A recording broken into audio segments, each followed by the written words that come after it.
We have author Will Bunch on the phone. Will, are you there? I'm here. Hey, Tina. Hey, thanks for joining us. Hey, my pleasure. So just to introduce, you wrote a book called Tear Down This Myth about Ronald Reagan, and we're going to play a video clip. You're going to hear it, but you're probably going to recognize it. So can we run, is it clip 10? Ronald Reagan, Presidential Library. Ronald Reagan. Ronald Reagan. Ronald Reagan. Ronald Reagan. Ronald Reagan. Ronald Reagan. Ronald Reagan. Ronald Reagan. Ronald Reagan. Ronald Reagan. Ronald Reagan. Ronald Reagan. Ronald Reagan. Ronald Reagan. Ronald Reagan. Ronald Reagan. Ronald Reagan. Ronald Reagan. Reagan. Ronald Reagan. Ronald Reagan. Ronald Reagan. Ronald Reagan. Ronald Reagan. Ronald Reagan. Ronald Reagan. There you go again. There you go again. So I guess the GOP kind of likes Ronald Reagan. So are they going to use, Will, are they going to use this for next week when Reagan turns 100 to maybe announce their candidacy? Yeah, I think you're right to some extent. I mean, I don't expect. I don't know if there's going to be a wave of candidates entering the race next week. I don't think. I don't think our progressive friends who are listening to this are probably ready for the media blitz that's going to happen in the next 10 days, at least on the cable outlets surrounding this 100th birthday of Ronald Reagan. But get ready to see the usual suspects. If you don't see enough Pat Buchanan on TV, you're going to see him 3 times as much, and Peggy Noonan, and they're going to be all over the place. But as far as the presidential candidates, I would not be surprised to at least see a couple of them announced. It was amazing in that 2008 campaign the extent to which how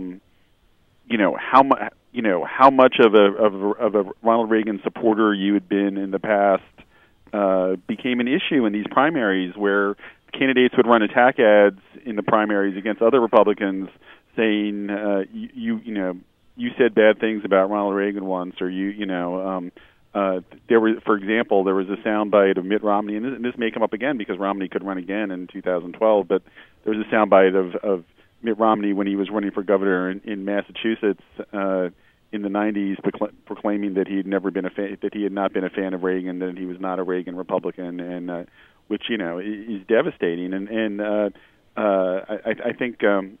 I think John McCain ran an ad to that effect, and he countered that with pictures of him from the 70s after he'd been a freed POW, with Ronald and Nancy Reagan. So I mean, there's just kind of this desperation to say who could have more ties with Reagan. I mean, what's fascinating is a lot of the major candidates in 2008 were people who had distanced themselves from Reagan back in the day. Not just Mitt Romney.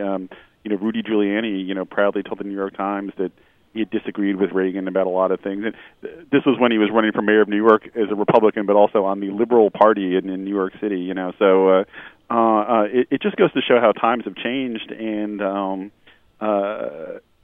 nowadays, if you don't swear total allegiance, not even really to Ronald Reagan, but I mean, this is the whole point of my book, Tear Down This Myth. But I mean, to the mythologized version of Ronald Reagan, if you don't pledge allegiance to that, you're doomed in the Republican Party. It's kind of an amazing thing to see. Right. I mean, as far as this myth and pledges go, and I want you to clear this up for us. Ronald Reagan did give the biggest tax cut at the time in history, and then proceeded to raise taxes every other year.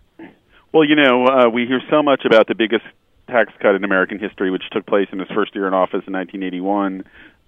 You never hear about what at the time was the largest tax increase in American history, which was the next year, 1982. And the reason he did it was because his initial tax cut had put the budget so out of whack that even people like even Chamber of Commerce types were going to the White House and saying, your finances are seriously out of whack. You got to do something. And in fact, if you go back and look at the record, Ronald Reagan actually, one way or the other, raised taxes almost every year of his presidency. And some of them were not major tax increases. Like an example of that would be, he raised the excise tax on gasoline, which at the time, I don't even remember that. It was not a big controversial issue at the time, but yeah, I mean, can you imagine nowadays if President Obama had proposed last night in the State of the Union, for example, an increase in gasoline taxes. People on the right would have totally freaked out about it, but that's something that Ronald Reagan did. More importantly, what he did is he also increased. Just the background is he got involved in the whole issue about the stability of Social Security, and he appointed a bipartisan commission. Can you imagine to study this? And they determined that Social Security could be shored up with an increase in payroll taxes, and so that's the route they went. And so you saw this payroll tax increase under Reagan, and I'm not necessarily saying that was the right decision or a good thing. I mean, the reason I'm not saying that is because one of the impacts of that decision is while we all know that Ronald Reagan cut taxes substantially for the wealthy.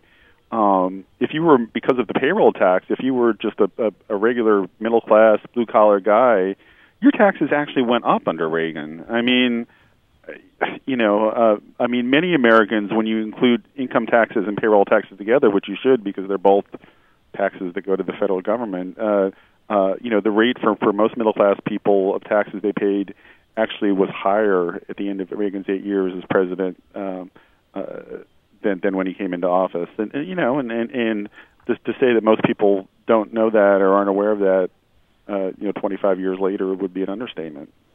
That's true. The other thing that I found really interesting in your book, and I've actually talked about this a lot, is the quote that we hear, like the iconic quote from Ronald Reagan is him saying, Gorbachev, tear down this wall.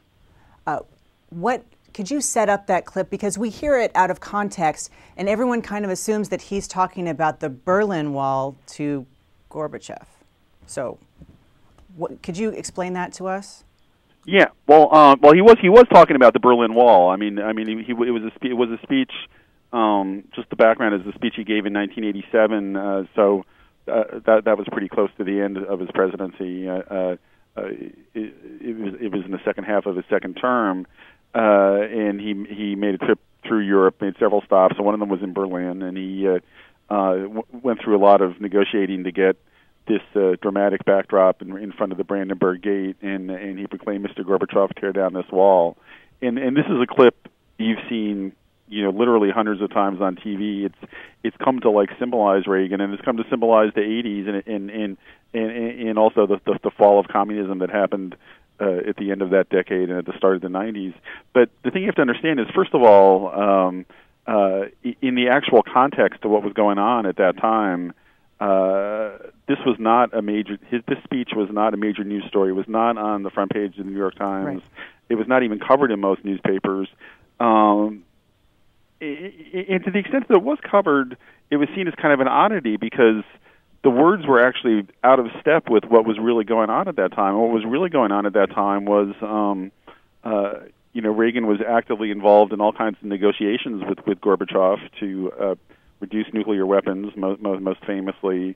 But also, Reagan behind the scenes basically gave a lot of encouragement to Gorbachev once it became clear that Gorbachev was a reformer, that he was, liberalizing the Soviet Union in terms of openness. And these are the things that were called perestroika and glasnost at the time. And these are things that, in 2011, a lot of voters weren't even born or were kids when these things happened. So they don't know about. They weren't around for when it happened the first go around. They just hear the myths about Reagan that got propagated nowadays. But so Reagan's tear down this wall speech was an anomaly. And in fact, during that time, in the second term of his presidency, Reagan was under fire from people like Newt Gingrich and some of his other. Richard Viguerie and some of his more ultra-conservative people who supported his presidency at the beginning because they thought they called him a Neville Chamberlain. They said that he was an appeaser, that he was selling out to the Soviets. In the end, and I think it's important. And the thing about tear down his myth that obviously much of the book is highly critical of Reagan and his presidency, particularly when it comes to certainly when it comes to economics. The gaps that we see between the rich and the poor in this country really took off under his presidency.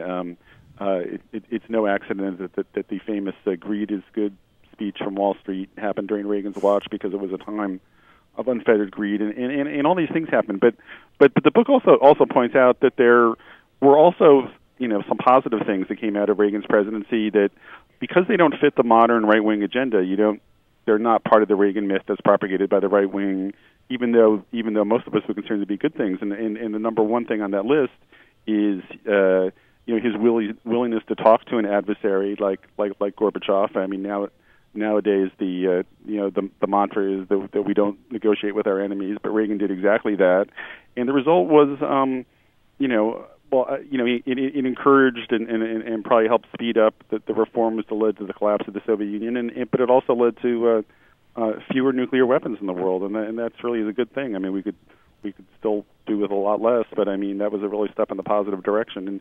But to tear down this wall speech lives on, and it's used to portray Reagan as kind of a more militaristic person or as a more confrontational figure than he really was.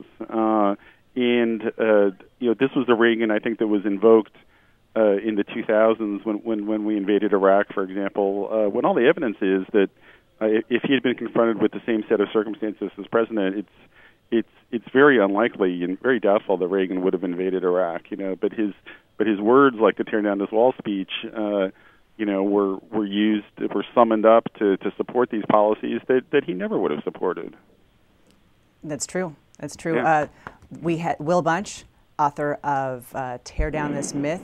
Fantastic read. The Gipper's birthday is next week, February 6th, his 100th birthday, and super Sunday. What a coincidence! Right, I know. It's all coming together.